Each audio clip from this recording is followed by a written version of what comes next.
Hello everyone and welcome back to our channel JK Alerts. So today we are going to discuss another crucial river of India, that is Brahmaputra, and in this video along with Brahmaputra we will also cover what are western flowing rivers, and we will cover all the western flowing rivers in detail.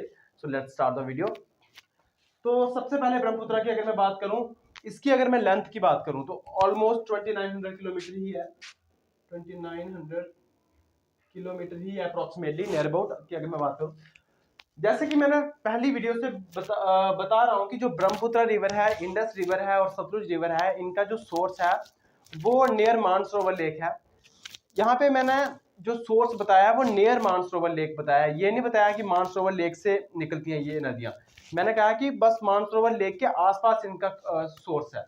So Brahmaputra river की अगर मैं बात करूं तो ये एक मैंने छोटा सा मैप बनाया, इससे आपको बहुत ज्यादा हेल्प मिलेगी समझने में। तो ये जस्ट ये जो मैप है ये नॉर्थ ईस्टर्न स्टेट्स का है बेसिकली। एंड ये जो आपको दिख रहा होगा ब्लैक जो आउटलाइन मैंने की हुई है, ये बेसिकली हमारी नॉर्थ ईस्ट स्टेट्स की बाउंड्री है, और इस तरफ जो भी होगा वो हमारा तिब्बत होगा, और ये वाला जो एरिया होगा ये बांग्लादेश होगा, यहाँ पे म्यांमार होगा, तो ये नॉर्थ ईस्टर्न स्टेट्स है। तो अगर मैं ब्रह्मपुत्र के ओरिजिन की बात करूं तो जैसे कि मैंने आपको बताया कि यहाँ पे कैलाश रेंज है हमारी, और कैलाश रेंज के पास ही हमारी जो है हमारी मानसरोवर लेक है, और उसी के पास से ब्रह्मपुत्र रिवर का ओरिजिन होता है। और मैक्सिमम जो ब्रह्मपुत्र जो रिवर है बेसिकली वो फ्लो करती है तिब्बत वाले रीजन में, क्योंकि ये सारा का सारा जो है ये तिब्बत है। तो मैक्सिमम रीजन में आप देख पा रहे होंगे कि ये जो रेड कलर की आउटलाइन आप देख पा रहे होंगे, ये सारी की सारी ब्रह्मपुत्र है। और बाकी जो इसकी ये ट्रिब्यूटरीज मैंने आउटलाइन की हुई है, जिससे आपको थोड़ा हेल्प होगी। तो स्टार्ट करते हैं कि इसका जो ओरिजिन है वो नियर मानसरोवर लेक से होता है, और ये मैक्सिमम पोर्शन जो है इसका वो तिब्बत में फ्लो करता है। और यहाँ पे पहाड़ है नामचा बरवा नाम के, नामचा बरवा। तो वहां से ये टर्न करके इंडिया में एंटर करती है। बेसिकली एक वर्ड होता है गॉर्ज। गॉर्ज होते हैं कि जो नदियां होती हैं बड़ी बड़ी, ये क्या करती हैं कि पहाड़ों में से छेद करके ये एंटर करती हैं।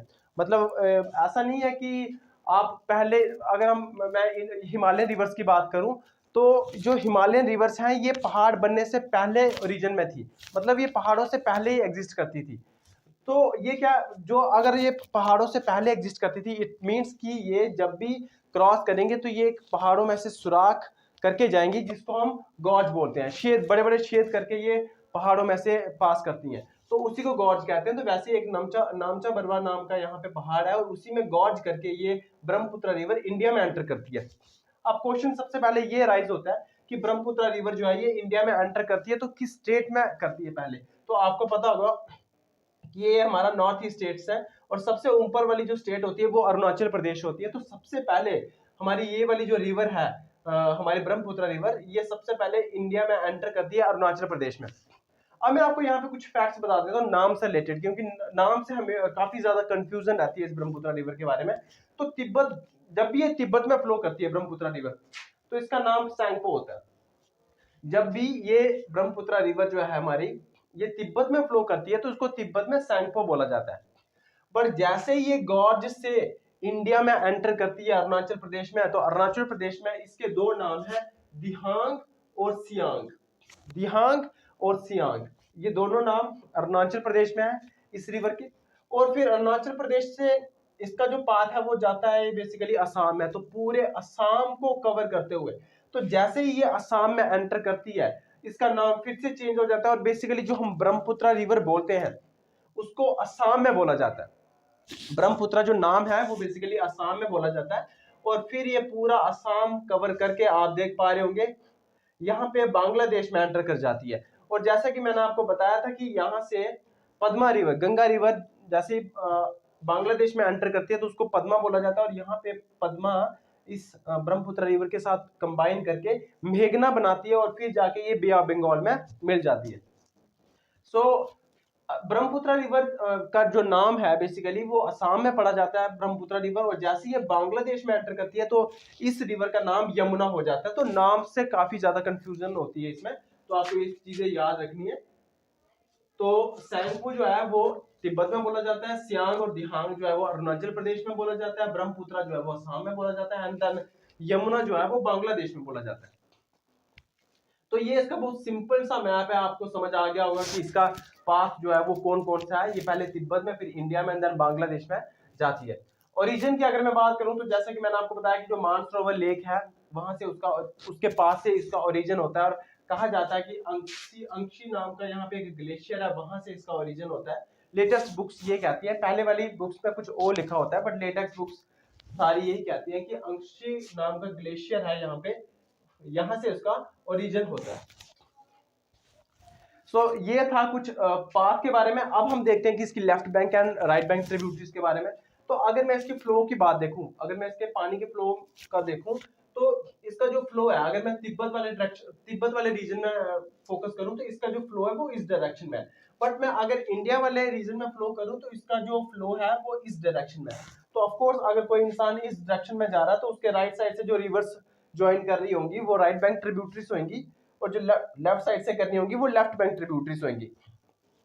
तो आपको आप क्या करना है कि लेफ्ट बैंक और राइट बैंक ट्रिब्यूटरीज इनकी याद रखनी है। जैसे अगर मैं लेफ्ट बैंक ट्रिब्यूटरीज की बात करूं, लेफ्ट बैंक मतलब जो इस डायरेक्शन से ब्रह्मपुत्र रिवर को कंबाइन करती है, तो उनका नाम है Dibang river, most important, Lohit river, Dikhow river, Dhansiri, Kopili, ये सब लेफ्ट बैंक ट्रिब्यूटरीज हैं ब्रह्मपुत्र रिवर की। बट अगर मैं राइट बैंक ट्रिब्यूटरीज की बात करूं, जो ऊपर की तरफ से ब्रह्मपुत्र रिवर को ज्वाइन कर रही हैं, उनका नाम है सुबानसिरी।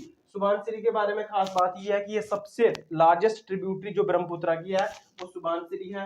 कामेंग, मनास, संकोश और तीस्ता रिवर, आप देख पा रहे होंगे कि ये रिवर जो है ये सुबानसिरी है, ये मनास है, ये तीस्ता है। अब आप देख पा रहे होंगे कि ये वाली जो जगह है ये अरुणाचल प्रदेश है, और ये वाला जो है ये हमारा भूटान है, ये भूटान कंट्री है। तो ये मनास रिवर जो है ये बेसिकली ओरिजिन इसका भी तिब्बत से ही होता है, बट ये पहले एंटर करती है भूटान में एंड देन इंडिया में एंटर करती है। तो आपने नेशनल पार्क वाली वीडियो में देखा होगा कि मनास नेशनल पार्क भी है। तो मनास नेशनल ये बेसिकली इस रिवर के नाम पे ही उस नेशनल पार्क का नाम मनास पड़ा हुआ है, और मनास नेशनल पार्क इंडिया में भी है और भूटान में भी है। बट भूटान में मनास नेशनल पार्क को रॉयल मनास नेशनल पार्क बोला जाता है, ये डिफरेंस है। तो मैक्सिमम पोर्शन तो आपने देखा ही होगा, मैक्सिमम जो बड़ा पोर्शन है इस नेशनल पार्क का वो भूटान में है, थोड़ा सा इंडिया में है, जिसको मनास नेशनल पार्क बोला जाता है। और मनास नेशनल पार्क जो है वो टाइगर रिजर्व भी है, एलिफेंट रिजर्व भी है। सो अब मैं इसके बारे में खास बात ये बता देता हूँ कि यहाँ पे जैसे ही इंडिया में ये एंटर करती है अरुणाचल प्रदेश से, और अरुणाचल प्रदेश में इसका नाम दिहांग और सियांग है, तो फिर ये ब्रह्मपुत्र ये जो रिवर है ये बेसिकली असम में एंटर करती है, और असम में इसका नाम ब्रह्मपुत्र पड़ता है। तो जैसे ये असम में एंटर करती है तो यहाँ पे दो डिस्ट्रिक्ट हैं, Dibrugarh and Lakhimpur. Dibrugarh and Lakhimpur district है असम की। तो इस जगह पे यहाँ पे इस एरिया में ये दोनों डिस्ट्रिक्ट हैं। तो इस एरिया से ये जो ब्रह्मपुत्र रिवर आती है ये डिवाइड होती है दो चैनल्स में। जैसे सपोज करो ये हमारी रिवर आ रही है और यहाँ पे दो डिस्ट्रिक्ट्स हैं, और ये दो चैनल्स में ऐसे डिवाइड हो जाती है, और फिर 100 किलोमीटर के आसपास दोबारा ये मिल जाती है। तो आप देख पा रहे होंगे कि ये रिवर आ रही है ब्रह्मपुत्र, एंड देन ये दो पार्ट्स में डिवाइड हो जाती है, एंड देन 100 किलोमीटर के बाद ये दोबारा यहाँ पे मिल जाती है। तो आप देख रहे होंगे कि ये दोनों रिवर्स इस एरिया को एनक्लोज कर रही है। तो आपको आइलैंड का कंसेप्ट जरूर होगा कि आइलैंड्स क्या होते हैं। आइलैंड वो एरिया होता है जो चारों तरफ से पानी से सराउंड हो रहा हो। तो आप देख रहे होंगे कि ये वाला जो एरिया है वो चारों तरफ से पानी से सराउंड हो रहा है, बट ये पानी किसका, रिवर का। तो ये जो आइलैंड बन रहा है यहाँ पे ब्रह्मपुत्र रिवर जो बना रही है आइलैंड, इसका नाम है माजुली रिवर, माजुली आइलैंड। तो वर्ल्ड इंडिया का सबसे बड़ा रिवराइन आइलैंड, रिवराइन मैंने इसलिए बोला क्योंकि ये जो आइलैंड बन रहा है ये रिवर से बन रहा है। तो इंडिया का सबसे बड़ा जो रिवराइन आइलैंड है इंडिया में वो है माजुली, और ये इतना बड़ा है कि इसको डिस्ट्रिक्ट डिक्लेयर किया गया असम की गवर्नमेंट ने। तो ये इंपॉर्टेंट बात है ब्रह्मपुत्र रिवर के बारे में। अब मैं अगर इसके ऊपर दो ब्रिज बनाए गए हैं ब्रह्मपुत्र रिवर के ऊपर, तो वो भी बहुत ज्यादा फेमस है, जैसे कि भोगी बील ब्रिज है। बोगीबील ब्रिज है वो भी ब्रह्मपुत्र रिवर के ऊपर बनाया गया है। और बोगीबील ब्रिज जो है ये रेल कम रोड ब्रिज है, कहने का मतलब इसमें रेल भी चलती है और रोड भी है ये।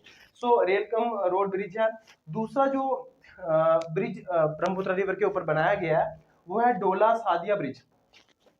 डोला सादिया ब्रिज, ये बेसिकली ये ब्रिज जो है ये असम और अरुणाचल प्रदेश को कनेक्ट करने के लिए बनाया गया है। बेसिकली ये जो ब्रिज ढोलिया सादिया ब्रिज है ये डायरेक्टली ब्रह्मपुत्र रिवर पे नहीं है, इसकी ट्रिब्यूटरी पे है, बट कह सकते हैं कि ब्रह्मपुत्र रिवर पे है।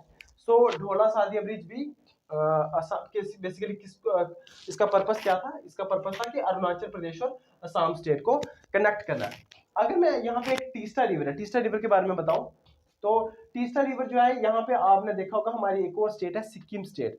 तो सिक्किम स्टेट की सिक्किम से ओरिजिनेट होती है तीस्ता रिवर एंड देन फिर डायरेक्टली बांग्लादेश में चले जाती है। और बांग्लादेश में जैसे ही जाती है तो यहाँ से आपको पता है कि हमारी जो ब्रह्मपुत्र रिवर है इसका नाम बांग्लादेश में यमुना पड़ जाता है, तो यहाँ पे ये यमुना में मिल जाती है। तो ये कुछ इंपॉर्टेंट फैक्ट्स हैं ब्रह्मपुत्र के बारे में। अगर मैं इसको शॉर्ट दोबारा इसको अगर 30 सेकंड्स में रिव्यू करना चाहूं तो कैसे बोलेंगे कि इसका जो फ्लो, इसका जो पाथ है वो है, सबसे पहले ये तिब्बत में फ्लो करती है, तिब्बत से इंडिया में एंटर करती है, इंडिया से फिर ये बांग्लादेश में एंटर करती है। तिब्बत में इसका जो नाम है वो सैंको है। अरुणाचल प्रदेश में जैसे ये एंटर करती है इसका नाम चेंज हो जाता है, उसका नाम दिहांग और सियांग हो जाता है। फिर जैसे ये असम में एंटर करती है, असम में इसको ब्रह्मपुत्र बोला जाता है। जैसे ये ब्रह्मपुत्र से बांग्लादेश में एंटर करती है देन बांग्लादेश में इसका नाम यमुना पड़ता है। तो बांग्लादेश में ये तीस्ता रिवर से भी मिलती है और हमारी गंगा रिवर, आपको पता है जैसे ही ये बांग्लादेश में हमारी गंगा रिवर एंटर करती है तो उसका नाम पद्मा हो जाता है। तो यहाँ से पद्मा रिवर आ रही है और यहाँ से यमुना रिवर आ रही है और ये दोनों मिलके मेघना रिवर बनाती है और फिर बे ऑफ बंगाल में गिर जाती है। लेफ्ट बैंक और राइट बैंक ट्रिब्यूटरीज के बाद में बात करूं तो left bank tributaries Dibang, Lohit, Dikhow, Dhansiri, Kopili. और राइट बैंक ट्रिब्यूटरीज की बात करूं सुबानसिरी, कामेंग, मनास, संकोश और तीस्ता रिवर। तीस्ता रिवर मैंने आपको बता चुका हूं कि ये हमारी सिक्किम स्टेट से ओरिजिनेट होती है और एंटर करती है हमारे बांग्लादेश में। और सबसे जो लार्जेस्ट ट्रिब्यूटरी है ब्रह्मपुत्र रिवर की वो सुबानसिरी है। मोस्ट इंपॉर्टेंट बात ब्रह्मपुत्र रिवर के बारे में ये है कि जैसे ये असम में दो डिस्ट्रिक्ट्स आती है, लखीमपुर और डिब्रूगढ़, वहां से ये डिवाइड हो जाती है दो पार्ट्स में, दो चैनल्स में डिवाइड हो जाती है और 100 किलोमीटर अप्रोक्सीमेटली के बाद ये दोबारा मिल जाती है। तो एक आइलैंड बनाती है, रिवराइन आइलैंड बनाती है और उस रिवराइन आइलैंड का नाम है Majuli river, Majuli island, sorry Majuli island India का सबसे बड़ा रिवराइन आइलैंड है और इतना बड़ा है कि इसको डिस्ट्रिक्ट डिक्लेयर किया गया है और ये बहुत इंपॉर्टेंट बात है। और ये कुछ और मैंने कहा था कि मोस्ट इंपॉर्टेंट इस पे ब्रिज भी बनाए गए हैं, जैसे कि मैंने बताया था बोगीबील ब्रिज है जो कि रेल कम रोड ब्रिज है और ढोला सादिया ब्रिज है। तो ये कुछ इंपॉर्टेंट फैक्ट्स हैं ब्रह्मपुत्र के बारे में। सो अब हम क्या करेंगे कि अब हम वेस्ट फ्लोइंग रिवर्स को देखेंगे। वेस्ट फ्लोइंग रिवर्स में अगर मैं बात करूं तो वो रिवर्स जो वेस्ट डायरेक्शन में फ्लो करती हैं और अरेबियन सी में मिल जाती हैं, ऐसी रिवर्स को वेस्ट फ्लोइंग रिवर कहते हैं। जैसे नर्मदा रिवर जो है वो वेस्ट फ्लोइंग रिवर है, तापी जो है, हमारी लूनी रिवर है, माही रिवर है। तो ये सारी की सारी जो है ये वेस्ट फ्लोइंग रिवर्स हैं। तो इनको अब हम 1 बाय 1 डिटेल में देखेंगे। सबसे पहले हम नर्मदा रिवर के बारे में बात करते हैं। तो रिवर के बारे में स्टार्ट करने से पहले मैं आपको बता देता हूँ कि जहां पे मैंने लिखा हुआ है west flowing rivers of peninsular India, तो पेनिनसुला क्या होता है? तो पेनिनसुला ऐसा लैंड होती है जो तीन तरफ से पानी के साथ सराउंड हो, तीन तरफ से। अगर चारों तरफ से पानी के साथ सराउंड हो उसको तो हम बोलेंगे आइलैंड, बट तीन तरफ से जो लैंड पानी के साथ सराउंड होती है उसको हम पेनिनसुला कहते हैं। जैसे मैं आपको बात बताऊं कि हमारा जो साउथ इंडिया है इस तरह से है, साउथ इंडिया हमारा, तो इस तरफ जो है वो अरेबियन सी है, इस तरफ बे ऑफ बंगाल है और इस तरफ इंडियन ओशन है। तो ये तीन तरफ से हमारा जो साउथ इंडिया है ये पानी से सराउंड है, इसलिए हम उसको बोलते हैं पेनिनसुलर इंडिया। तो सेंट्रल इंडिया बेसिकली ये जो रिवर्स है ये एक तरह की सेंट्रल इंडिया के हैं, बट हम इसको पेनिनसुलर इंडिया में ही काउंट करते हैं। तो सबसे पहले नर्मदा रिवर के बारे में बात करते हैं। नर्मदा रिवर का अगर मैं ओरिजिन की बात करूं तो मध्य प्रदेश में अमरकंटक नाम से जगह है, उसके पास से ये इस रिवर का ओरिजिन होता है अमरकंटक। और ये अमरकंटक जो है ये छत्तीसगढ़ और मध्य प्रदेश के बॉर्डर पे है। नर्मदा रिवर के ओरिजिन की बात करूं अगर तो फिर अगर मैं इसके दूसरे नाम की बात करूं, नर्मदा रिवर के दूसरे नाम की, तो इसको मध्य प्रदेश और गुजरात का लाइफलाइन कहा जाता है। मैं बताता हूं क्यों कहा जाता है मध्य प्रदेश और गुजरात का लाइफलाइन क्यों कहा जाता है इसको। और इसके रिवर बेसिन की बात करूं, अब यहाँ पे मैंने बेसिन वर्ड यूज किया है, तो मैं बेसिन आपको बता देता हूँ कि क्या होता है। कि सपोज करो कि ये एक रिवर फ्लो कर रही है, तो यहाँ से भी कुछ ट्रिब्यूटरीज कंबाइन कर रही होंगी, इसको छोटी छोटी रिवर्स मिल रही होंगी। तो ये सारी जो मेन वाली रिवर है और ये जो उसकी ट्रिब्यूटरीज हैं, ये जिस जिस एरिया को ड्रेन करती है, तो उस सारे एरिया को बेसिन कहा जाता है बेसिकली। तो अगर मैं नर्मदा रिवर के बेसिन की बात करूं, तो ये गुजरात स्टेट को ड्रेन करती है, मध्य प्रदेश को ड्रेन करती है, महाराष्ट्र को ड्रेन करती है। और ऐसा नहीं है कि सारा का सारा गुजरात को ड्रेन करेगी, मध्य प्रदेश को ड्रेन करेगी, महाराष्ट्र कुछ एरिया ही करती है, बट गुजरात, मध्य प्रदेश और महाराष्ट्र में ये इसका फ्लो करती है बेसिकली। तो आपको ये याद रखना है कि कौन सी रिवर जो है वो कौन से स्टेट में फ्लो करती है। तो ये गुजरात, मध्य प्रदेश और महाराष्ट्र में फ्लो करती है। सबसे इंपॉर्टेंट बात ये है नर्मदा रिवर के बारे में कि ये दो रेंजेस हैं यहाँ हमारे सेंट्रल इंडिया में, जिसको बोला जाता है विंध्या रेंज और सतपुरा रेंज। उनके बीच में ये फ्लो करती है हमारी नर्मदा रिवर। ऊपर सेंट्रल इंडिया में विंध्यास रेंज है, नीचे साउथ में हमारे सतपुरा रेंज है, और इनके बीच में जो रिवर फ्लो करती है वो नर्मदा रिवर है। इसलिए Narmada river west flowing river है बेसिकली, क्योंकि मैक्सिमम आपने साउथ इंडिया में देखा होगा कि मैक्सिमम रिवर जो है वो ईस्टर्न फ्लोइंग रिवर है। मैक्सिमम जो रिवर्स है वो बे ऑफ बंगाल में मिल जाती है। बट अगर मैं नर्मदा, तापी, लूनी वगैरह की बात करूं, माही रिवर की बात करूं, तो ये वेस्ट में क्यों फ्लो करती है, वो इनका रीजन यही है कि ये जो रिवर्स है ये रिफ्ट वैली में फ्लो करती है। रिफ्ट वैली में फ्लो करने का मतलब क्या हुआ कि इस तरह भी पहाड़ है, इस तरह भी पहाड़ है, और ये बीच में फ्लो करती है। बट अगर मैं कृष्णा, गोदावरी वगैरह रिवर की बात करूं, तो ये प्लेन एरिया में फ्लो करती हैं, रिफ्ट वैली में फ्लो नहीं करती हैं। इसलिए ये जो है ये वेस्ट फ्लोइंग रिवर्स है, और वो जो कृष्णा, कावेरी है ये ईस्ट फ्लोइंग रिवर्स है। अगर और एक इंपॉर्टेंट बात देखूं, तो ये हमारी कंट्री की 5th लार्जेस्ट रिवर है नर्मदा रिवर, और गुजरात की सबसे लार्जेस्ट वन, सबसे लार्जेस्ट नहीं कह सकते बट लार्जेस्ट वन कह सकते हैं गुजरात की। अगर इसकी ट्रिब्यूटरीज देखूं, ट्रिब्यूटरीज इंपॉर्टेंट है, आपको सिर्फ नाम याद रखना है, ज्यादा डिटेल में जाना है ट्रिब्यूटरीज के बारे में। कोलार इंपॉर्टेंट ट्रिब्यूटरी है, तावा इंपॉर्टेंट है, हिरान, बरना, हथनी रिवर, तो ये सारी की सारी जो ट्रिब्यूटरीज हैं ये नर्मदा रिवर की हैं। सो अब मैं आपको बता रहा हूँ कि जो वेस्ट फ्लोइंग रिवर्स है, आपने मैप अगर इंडिया का देखा हो, तो यहाँ पे जो हमारा गुजरात का मैप है वो इस तरह का है, कुछ इस तरह का कुछ मैप है हमारा गुजरात का। तो जैसे ये सारी की सारी रिवर्स जो है, यहाँ पे जो ये एरिया है ये गुजरात वाला एरिया है, ये साउथ गुजरात है, और यहाँ पे फिर महाराष्ट्र स्टार्ट हो जाता है। तो ये वाला जो एरिया है, मतलब ये हमारा जो है ये अरेबियन सी है, तो ये इसको, इस वाले एरिया को बोला जाता है इसको बोला जाता है gulf of Cambay. Gulf of Cambay, इसको पहले गल्फ ऑफ खंबात भी कहते थे, अब इसको गल्फ ऑफ कैम्बे कहते हैं। तो ये सारी की सारी मैक्सिमम रिवर्स, नर्मदा, माही, तापी, साबरमती, ये सारी की सारी रिवर्स गल्फ ऑफ कैम्बे में बहती है। तो ये बहुत ज्यादा इंपॉर्टेंट है। गल्फ ऑफ कैम्बे कुछ नहीं है, ये अरेबियन सी का एक पार्ट है। गल्फ के बारे में भी डिस्कस करेंगे कभी।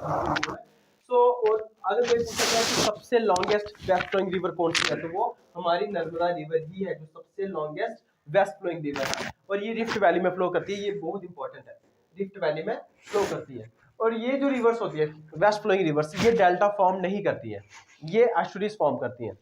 जैसे कि मैं बता चुका हूँ, ये रिफ्ट वैली में फ्लो करती हैं। सो रिफ्ट वैली में फ्लो करने के बाद ये डायरेक्टली जो है ये सी के साथ कंबाइन कर जाती हैं।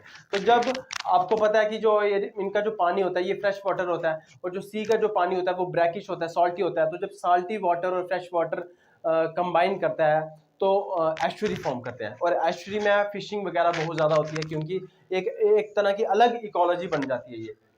सो अब मैं अगर पावर प्रोजेक्ट्स की बात करूं जो इस नर्मदा रिवर के ऊपर है, वो बहुत ज्यादा इंपॉर्टेंट है। महेश्वर डैम मध्य प्रदेश में है, सरदार सरोवर डैम जो है वो गुजरात में है, इंदिरा गांधी सागर डैम मध्य प्रदेश के खंडवा डिस्ट्रिक्ट में है, भारगी डैम जबलपुर में है मध्य प्रदेश में, ओमकारेश्वर डैम खंडवा डिस्ट्रिक्ट में है मध्य प्रदेश में। तो ये इंपॉर्टेंट हाइड्रो पावर प्रोजेक्ट्स है जो नर्मदा रिवर के ऊपर कंस्ट्रक्ट किए हुए हैं। बट अगर मैं वाटरफॉल की बात करूं, वाटरफॉल भी बहुत ज्यादा इंपॉर्टेंट है जो नर्मदा रिवर फॉर्म करती है। जैसे कि मैंने बताया कि अमरकंटक नाम की जगह से ये नर्मदा रिवर जो है ये इसका ओरिजिन होता है। तो सबसे पहले अमरकंटक से निकलने के बाद सबसे पहले जो वाटरफॉल बनाती है नर्मदा रिवर, उसका नाम है कपिल धारा। कपिल धारा मध्य प्रदेश में अनूपपुर नाम की जगह से बेसिकली इस जगह पे ये कपिल धारा नाम का वाटरफॉल बनता है, और ये सबसे पहला वाटरफॉल है जो नर्मदा रिवर अमरकंटक से निकलने के बाद बनाती है। फिर अगर और इम्पोर्टेंट वाटरफॉल देखो तो धुआंधार वाटरफॉल जो है ये नर्मदा रिवर बनाती है जबलपुर में। निनाई फॉल गुजरात में। तो ये कुछ बहुत इंपॉर्टेंट पॉइंट्स थे नर्मदा रिवर के बारे में। हाँ, एक और बात अगर मैं नर्मदा रिवर के बारे में बताऊं तो सबसे ज्यादा ड्रेनेज एरिया अगर मैं बोल बताऊं कि नर्मदा रिवर का कौन सी स्टेट में है तो वो है मध्य प्रदेश में। मतलब मध्य प्रदेश को ये सबसे ज्यादा ड्रेन करती है, सबसे ज्यादा ड्रेन जो है ये मध्य प्रदेश में करती है, और सबसे ज्यादा लेंथ भी मध्य प्रदेश में ही है नर्मदा रिवर की। तो अगर सबसे सेकंड नंबर पे देखो कि ये सबसे ज्यादा किस स्टेट को ड्रेन करती है तो वो आती है गुजरात। महाराष्ट्र स्टेट को ये बहुत कम ड्रेन करती है। सो मध्य प्रदेश को सबसे ज्यादा ड्रेन करती है, दूसरे नंबर पे गुजरात को सबसे ज्यादा ड्रेन करती है, और तीसरे नंबर पे महाराष्ट्र को सबसे ज्यादा ड्रेन करती है। बट अगर मैं इसकी लेंथ की बात करूं तो सबसे ज्यादा लेंथ जो है वो मध्य प्रदेश में ही है। तो गुजरात में सेकंड नंबर पे इसकी लेंथ है, और सबसे कम ये डिस्टेंस में फ्लो करती है महाराष्ट्र में। तो ये कुछ इंपॉर्टेंट फैक्ट्स हैं नर्मदा रिवर के बारे में। अब हमारी जो नेक्स्ट रिवर है वो तापी रिवर, और तापी रिवर को ट्विन सिस्टर ऑफ नर्मदा कहा जाता है। ऐसा क्यों? जैसे कि मैंने आपको बताया था कि हमारे सेंट्रल इंडिया में विंध्या रेंज है, विंध्या रेंज के नीचे जो है हमारी नर्मदा रिवर फ्लो करती है, एंड नर्मदा रिवर के नीचे जो है हमारी सतपुरा रेंज है। तो कहने का मतलब जो है वो नर्मदा रिवर जो है हमारी सतपुरा रेंज और विंध्या रेंज के बीच में फ्लो करती है, और सतपुरा रेंज के नीचे जो हमारी रिवर जो फ्लो करती है वो तापी रिवर है। इसलिए जो हमारी जो तापी रिवर है इसको नर्मदा रिवर की बहन कहा जाता है, ट्विन सिस्टर कहा जाता है। अगर मैं बात करूं कि कौन कौन सी स्टेट्स में बहती हैं, तो जिस तरह नर्मदा जो है वो मध्य प्रदेश, महाराष्ट्र और गुजरात में फ्लो करती है, उसी तरह तापी भी मध्य प्रदेश, महाराष्ट्र और गुजरात में फ्लो करती है। और अगर मैं बात करूं नर्मदा और तापी रिवर के बीच में कौन सी रेंज आती है, ऐसा क्वेश्चन भी पूछा जा सकता है, तो वो आती है हमारी सतपुरा रेंज, क्योंकि जो सतपुरा रेंज है वो नर्मदा और तापी को सेपरेट करती है। जैसे कि मैंने बताया था कि नर्मदा रिवर जो है वो सबसे लॉन्गेस्ट रिवर है, वेस्ट फ्लोइंग रिवर है, जो कि सबसे लॉन्गेस्ट है। सेकंड लॉन्गेस्ट जो वेस्ट फ्लोइंग रिवर है वो तापी रिवर है।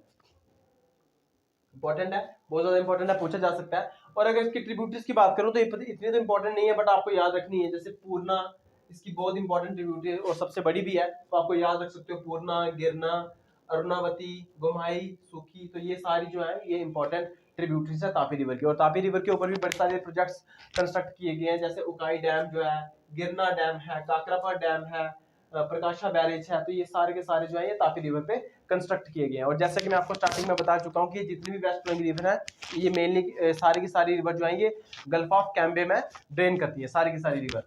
सो अब माही रिवर के आते हैं। माही रिवर भी बहुत इंपॉर्टेंट है, मैं बताता हूँ क्यों। क्योंकि इस रिवर का जो फ्लो है ना वो कुछ डिफरेंट है बाकी सारी रिवर से। आप इसके जो सबसे पहले जो माही रिवर जो है ये मध्य प्रदेश से ओरिजिनेट होती है, और मध्य प्रदेश से फिर ये गुजरात सॉरी राजस्थान में जाती है, राजस्थान से फिर ये दोबारा गुजरात में आती है, and then gulf of Cambay से ये ड्रेन कर जाती है अरेबियन सी में। तो ये इसका पाथ रहता है बेसिकली माही रिवर का।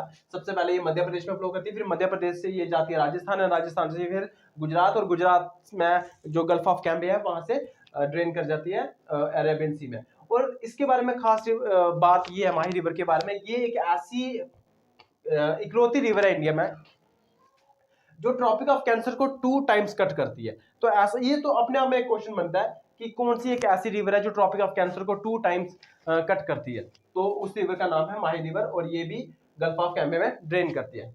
नेक्स्ट इंपॉर्टेंट रिवर जो है, आपको स्टेट्स याद रखनी है कि कौन कौन सी स्टेट में कौन कौन सी रिवर फ्लो करती है। जैसे तापी रिवर जो है उसका जो ड्रेनेज उसके जो जिस स्टेट में वो फ्लो करती है वो है मध्य प्रदेश, महाराष्ट्र और गुजरात। और इंपॉर्टेंट बात मैं बताना भूल गया तापी रिवर के बारे में, कि मैक्सिमम जो ड्रेनेज एरिया है वो महाराष्ट्र है बेसिकली। मतलब महाराष्ट्र स्टेट को ये सबसे ज्यादा ड्रेन करती है तापी रिवर। फिर उसके बाद गुजरात, एंड देन उसके बाद मध्य प्रदेश, एंड देन गुजरात। तो सबसे ज्यादा ड्रेनेज एरिया महाराष्ट्र है, फिर second number Madhya Pradesh, and then Gujarat.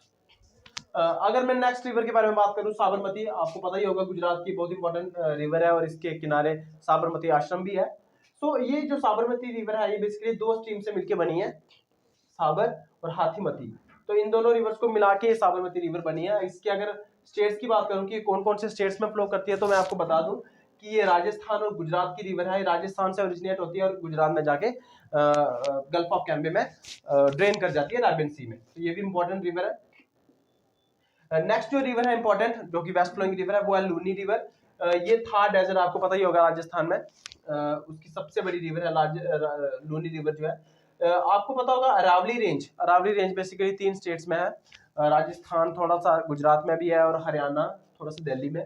तो अरावली रेंज में एक वैली है पुष्कर वैली, और आपने पुष्कर नाम का मेला भी सुना होगा, पुष्कर टेम्पल भी सुना होगा राजस्थान में। तो एक पुष्कर वैली है, वहां से ये ओरिजिनेट होती है अजमेर के पास से, और ये रन ऑफ कच्छ में खत्म हो जाती है बेसिकली। तो ये एक ऐसी रिवर है जो मतलब समुद्र में ड्रेन नहीं करती है, अरेबियन सी में ड्रेन नहीं करती है। तो ये आपको याद रखना कि लूनी रिवर एक ऐसी रिवर है जो रन ऑफ कच्छ, जो कि डिस्ट्रिक्ट है गुजरात की, सबसे बड़ी डिस्ट्रिक्ट है गुजरात की, वहीं पे खत्म हो जाती है, क्योंकि ये इतनी इस रिवर में इतना ज्यादा पानी नहीं रहता है वगैरह, ये इसका कारण है। तो आज हम इस वीडियो में हमने ब्रह्मपुत्र रिवर को कवर कर लिया और सारी की सारी वेस्ट फ्लोइंग रिवर्स को कवर कर लिया। तो अगर आपको इससे रिलेटेड कोई भी प्रॉब्लम आती है तो आप कमेंट सेक्शन में बता सकते हो। तो इस वीडियो में इतना ही, मिलते हैं नेक्स्ट वीडियो में। Thank you.